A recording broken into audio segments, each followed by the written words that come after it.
दर्द क्या है, दर्द की दवा क्या है? दर्द बहुत तरह से हो सकते हैं, फिजिकल पेन, मेंटल पेन। आज हम फिजिकल पेन की बात कर लेते हैं। अगर आप कैंसर के पेशेंट हैं, आप दर्द से बेहाल है, अर्थराइटिस के दर्द से बेहाल है, किसी ट्यूमर के दर्द से बेहाल है, या फिर किसी इंजरी की वजह से दर्द से बेहाल है, कोई गैंग्रीन का पेन है, तो ये जो वीडियो है, इस वीडियो के माध्यम से आपका दुख और दर्द थोड़ा कम हो सकता है। यहाँ हम बात करेंगे आपकी, यहाँ हम बात करेंगे मेरे एक पेशेंट कीर्ति की, लेकिन उससे पहले कुछ इतिहास की बात कर लेते हैं, बैटलफील्ड की बात कर लेते हैं। जब अचानक कोई इंजरी हो जाती है, बुलेट शॉट लग जाता है, कोई चाकू या कोई और हथियार से जख्मी हो जाते हैं, तो क्या उस वक्त ऑन द स्पॉट हमें दर्द होता है?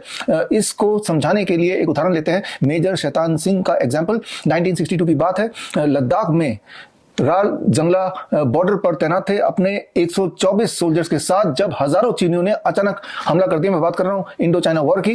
और तब इंजर्ड होने के बावजूद भी एक पोस्ट से दूसरे पोस्ट बिना किसी कवर के वो भागते रहे, लीडरशिप लेते रहे। अंत में वीर गति को प्राप्त हुए और उन्हें परम वीर चक्र से नवाजा गया। लेकिन इस तरह के बैटलफील्ड की कहानियों में देखा गया है, जब सोल्जर्स किसी तरह से जिंदा बच के निकल पाते हैं, तो वो अपनी इंजरी की बात जब याद करते हैं, तो वो बताते हैं कि उस वक्त बुलेट लगने के बावजूद भी, या फिर पूरा पैर माइन से उखड़ने के बावजूद भी दर्द का एहसास ऑन द स्पॉट नहीं होता। उनका पूरा ध्यान, उनका पूरा फोकस होता है दुश्मनों के ऊपर। तो यहां यह बात समझनी होगी कि दर्द कैसे होता है, क्यों होता है, क्यों ऐसा होता है कि इंजर होने के कुछ समय बाद दर्द का एहसास होता है, क्यों ऐसा नहीं होता कि इंजरी हो गई और उसी वक्त एहसास हो गया दर्द का। एक एग्जांपल अब मैं आपका ले लेता हूं। इमेजिन कीजिए, कई बार ऐसा हुआ होगा आपके साथ कि आप सुबह बड़े जल्दी में थे, आपको ऑफिस जाना, किसी काम पे जाना, और जल्दीबाजी में आपका पैर बिस्तर के किसी कोने से टकरा गया, आपने ध्यान ही नहीं दिया और अपने काम पे निकल पड़े। लेकिन शाम को जब आप वापस आए, तब आपने जब कपड़े उतार रहे थे, तो आपका ध्यान गया कि जहां पे चोट लगी थी वहां पे सूजा हुआ है, काला पड़ा हुआ है, नीला पड़ा हुआ है। तब उस वक्त पहली बार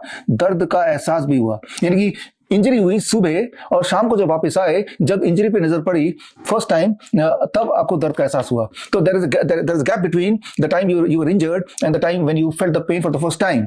तो यहां समझना होगा कि पेन का ट्रिगर आपका ब्रेन देता है। ब्रेन डिसाइड करता है कब पेन देना है, कब नहीं देना है। बैटलफील्ड में अगर वापस चलते हैं, जब सोल्जर्स के आगे थ्रेट होता है, तो तब एक फाइट और फ्लाइट सिंड्रोम भी बॉडी में काम करता है, और उस वक्त वो फ्लाइट और फाइट सिंड्रोम के तहत स्ट्रेस हार्मोन बॉडी जनरेट करता है, और एंडोर्फिन की तरह, या एंडोर्फिन ही, या कई सारे और इस तरह के हार्मोन जनरेट करता है, जो कि पेन किलर की तरह काम करता है, ताकि उस वक्त जान बचाना एक मेजर चैलेंज होता है। ब्रेन ये समझता है, इसीलिए वो पेन का एहसास ब्रेन उस वक्त नहीं देना चाहता है। लेकिन जब वो सोल्जर एक सेफ जगह पर आ जाता है, एट द टाइम वो पेन का एहसास तब होता है। तो ये समझना होगा, ये जो पेन है, that is being decided by the brain.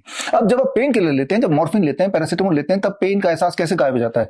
तब पेन गायब नहीं होता, पेन का एहसास गायब हो जाता है, बिकॉज तब वो दवाइयों के माध्यम से आपने अपने ब्रेन को नम कर दिया या चुप करा दिया जबरदस्ती। लिहाजा जब उस दवाई का असर खत्म होता है, तो अगली बार जब पेन होता है, वही वाला पेन वो पिछली बार से और ज्यादा भयंकर होने लगता है। बोलने का मतलब ये है कि किसी भी तरह का पेन का कोई इलाज केमिकल से हो ही नहीं सकता, और करने की कोशिश करेंगे तो उसका कॉस्ट ये है कि अगली बार वो जो पेन है वो ज्यादा होगा पहली बार से, और दवाई की मात्रा हर बार बढ़ाते रहनी पड़ेगी। यानी कि आप एक जाल में फंस गए, ट्रैप में फंस गए। तो यहां पे कंक्लूजन ये है, if you are having any kind of pain, there is no solution in chemicals, there is no solution in hospitals. वो एक ट्रैप जरूर हो सकता है कि उस पेन को उस वक्त पेन से छुट्टी पाने के उस पेन से छुट्टी पाने के लिए आप हॉस्पिटल चले जाएंगे, थोड़ी देर के लिए पेन चला भी जाएगा, बट उसका कॉस्ट जो है वो बहुत भयानक होता है या होगा।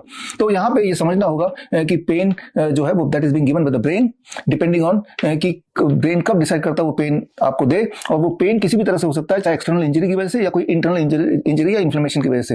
अब पेन का नाम होता है कि पेन कैंसर का पेन है, अर्थराइटिस का पेन है, ट्यूमर का पेन है। आप सिर्फ पेन को पेन समझेंगे तो पेन को ठीक करना आपके लिए आसान हो जाएगा। इसको समझाने के लिए मैं अब अपने एक पेशेंट कीर्ति की बात करता हूं। सूरत की कीर्ति, 50 साल की, सूरत यानी कि गुजरात में। बात है पिछले साल की, लगभग इसी समय की, जब बैक पेन हुआ पहली बार कीर्ति को, और बैक पेन बढ़ता चला गया, और जैसे आप सब लोग करते हैं, हॉस्पिटल चले गए, डॉक्टर के पास चले गए, पेन किलर ले लिया, फिजियोथेरेपी करा लिया, ओजोन थेरेपी भी कराया, और इस तरह से चलता रहा, लेकिन पेन कम होने का नाम ही नहीं लिया। मैं बात कर रहा हूं कीर्ति की। Finally on June 2024 civil hospital Surat गई, और वहां पे डायग्नोस हुआ कि भाई आपको तो अर्थराइटिस है। फिर डायग्नोस हुआ आपको तो स्पाइनल ट्यूबरकुलोसिस है। यानी कि अब इन दोनों बीमारियों की दवा चलने लगी, इस उम्मीद से कि पेन खत्म हो जाएगा। लेकिन जैसे मैंने बताया कि पेन की कोई दवा नहीं होती, और पेन को दवा से कम करने का मतलब कि अल्टीमेटली आप पेन को और बढ़ाने ही वाले हैं। और यही हुआ कीर्ति के साथ। By the time it was December 2024 और जनवरी 2025, कीर्ति का पेन बढ़ता ही गया, असहनीय होता गया। बट लकीली फॉर कीर्ति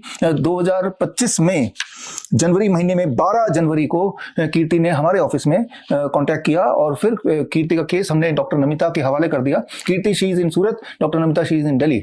और फिर अब शुरू हुआ इलाज, 20 दिन चला। इलाज के नाम पे आपको पता ही है, DIP diet, hot water immersion, sunlight therapy, living water therapy और हमिंग थेरेपी, और साथ में हॉट वाटर इमर्शन के साथ अमली and some deep breathing exercise. जब हम अपने बॉडी को एक माहौल देते हैं तो बॉडी के अंदर वो इंजरी और इन्फ्लेमेशन की ठीक करने की जो शक्ति है वो बढ़ जाती है, और इतनी बढ़ जाती है वो पेन जिससे वो परेशान थी फॉर मोर देन 1 ईयर, वही वाला पेन 20 दिन के अंदर लगभग 100% तो नहीं, आज की तारीख में 80% ठीक हो गया। और ठीक होने के बाद अब मैं उम्मीद करता हूं अगले 10-15 दिन में वो 100% ठीक हो जाएगा। अब जरा सोच के देखिए, कीर्ति अगर हमारे पास नहीं आई होती और अगर उन्हीं डॉक्टरों के जाल में फंसी होती, जैसा कि आप में से बहुत लोग फंसे होंगे भी, तो पेन का क्या होता? पेन सिर्फ और सिर्फ बढ़ता रहता, पेन बढ़ता रहता, डायग्नोस्टिक बढ़ती रहती, दवाइयां बढ़ती रहती, और तब तक ये चलता जब तक कि आपकी जान और माल दोनों ना चले जाए। तो यहाँ पे कंक्लूजन ये है कि अगर आप अपना पेन को कम करना चाहते हैं तो बड़ा सिंपल है कि जब आप प्रॉपर न्यूट्रिशन देते हैं, that is what is DIP diet, and then when you give heat, body के किसी भाग जहां पेन है वहां किसी मीडियम से अगर हीट पहुंच जाए तो याद रखिए हीट आपकी इम्यूनिटी को ट्रिगर करता है और पूरी इम्यूनिटी सोल्जर की तरह वहां इकट्ठा होकर वो जो मूल कारण है, द कॉज, उसको ठीक करने की कोशिश करती है, और रिजल्ट ये है कि आपका पेन आराम मिलने लगता है, पेन ठीक होने लगता है।